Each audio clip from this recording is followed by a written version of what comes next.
Alright, ladies and gentlemen, welcome back to another weekly setups. I just realized that I haven't really made the weekly setups, the short form video. There's a long form video that I created last week for people that are trying to see what my thought process is on the markets, right? So let us just make the shorter version of that long video, right? So these are the pairs for the week. We have NZDUSD, we have AUDCHF, we have GBPUSD, GBPCHF, EURAUD and USD for this week. So let us see what we have for this week. So like I said, the very first pair is NZDUSD, right? What we are simply going to be waiting for, if you check on the daily time frame, you can see that the daily time frame has some form of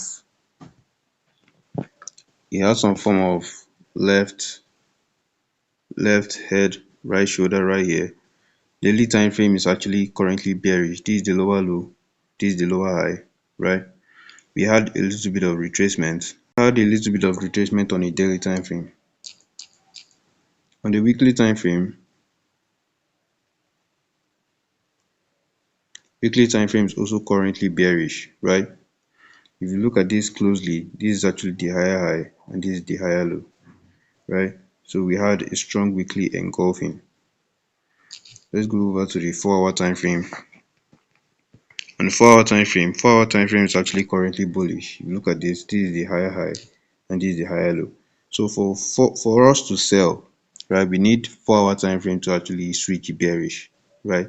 So for 4 hours to switch bearish, you need to close below this low, right? You need to close below this low, which means we are going to be waiting for a break and retest just like this to enter the trade. So the same thing applies for 1-hour time frame. 1-hour time frame is going to have to close below this line right here, for us to sell, right? So that's the first pair for the week. We're just doing a quick trade recap, right?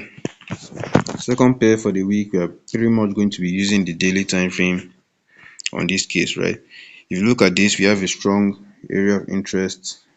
It has 1, 2, 3 taps from area of interest. Price is currently bullish on most time frames, right? So what we'll simply be waiting for is price to return back to area of interest like this, right?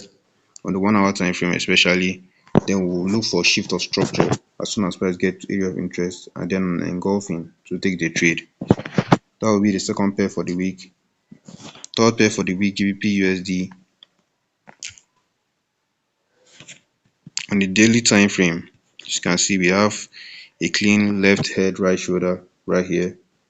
We had the break and the retest back to area of interest, right? So I like as the last candle was actually a doji candle, right? So might be expecting an engulfing next, right? Let's check the 4-hour time frame. The 4-hour time frame is still bullish, right? 4-hour time frame is actually bullish. So this particular trade is still just a little bit risky, but if you really look at this 4-hour time frame well, right, you see that 4-hour time frame, if I get a little bit closer, you can see that he actually created a new higher high, which means if price is actually having this break and retest that we're expecting, it's going to make that 4-hour time frame bearish, right? But you also need to know that it's very slight. It's just a very slight break and change. It's just a very slight change. So I'll be patient enough to wait for price to be around this area right here, so that the EMA will be like this, right, holding it as resistance, right? So that is the maybe third pair for the week. Then we have the fourth pair for the week. We have GBPCHF. On the daily time frame, you can see that GBPCHF have pretty much start buying. I was explaining why we are buying on this market, because historically speaking, this has been one of the lowest points in the market before. Every single time we came to all these low points, we have always had a very strong rejection to the upside. The last point that price came around here was around April 2025, as you can see. So now that we seem to be buying, we seem to be having that full push, you need to look for where to join the trend, right?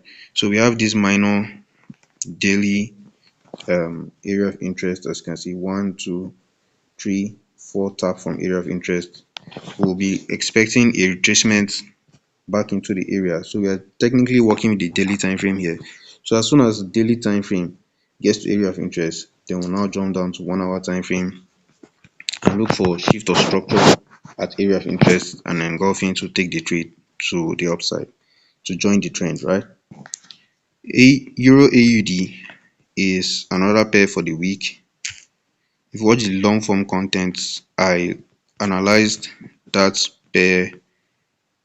I've forgotten exactly what I did, right? But I analyzed, I'm sure that we're using the 4-hour area of interest on this trade, right? So pretty much what I'm going to be looking for on Euro AUD is simply a break, and I'm going to make sure that the break breaks below this low. So let me draw the low I'm talking about. I'm going to make sure that the break below this low, right? Then we'll now look for the retest and the engulfing for us to take sales on this market. You have a clean left head strike shoulder on the 1 hour time frame. The daily time frame, we have a good area of interest. As you can see, taps from area of interest. Okay, I pretty much say that this area of interest is the 4-hour area of interest. So if you look at the 4-hour area of interest, it has clean resistance and support area right here. So we're simply going to be looking for a break below for us to continue selling. I'm very much interested in this market because I feel like it's going to play out the fastest. And as soon as Monday opens, I'll start paying attention to Euro AUD. And then the last pair for the week that looks very clean. As soon as I saw it, I just knew that I was supposed to be buying was USDCAD, right? So you can see that it literally just switched bullish currently just now, right? So we are going to be looking for where to join the trend in order to continue buying. Let's see how the 4-hour looks. 4-hour just got to area of interest, and as you can see, it had double bottom from area of interest. It has a 4-hour engulfing candle, which means it's actually respecting that area of interest, right? And then the 1 hour time frame, we're just looking for where to join. You can see we have this minor support and resistance level right here, right? So we're just simply going to be waiting for a break and retest above to continue buying.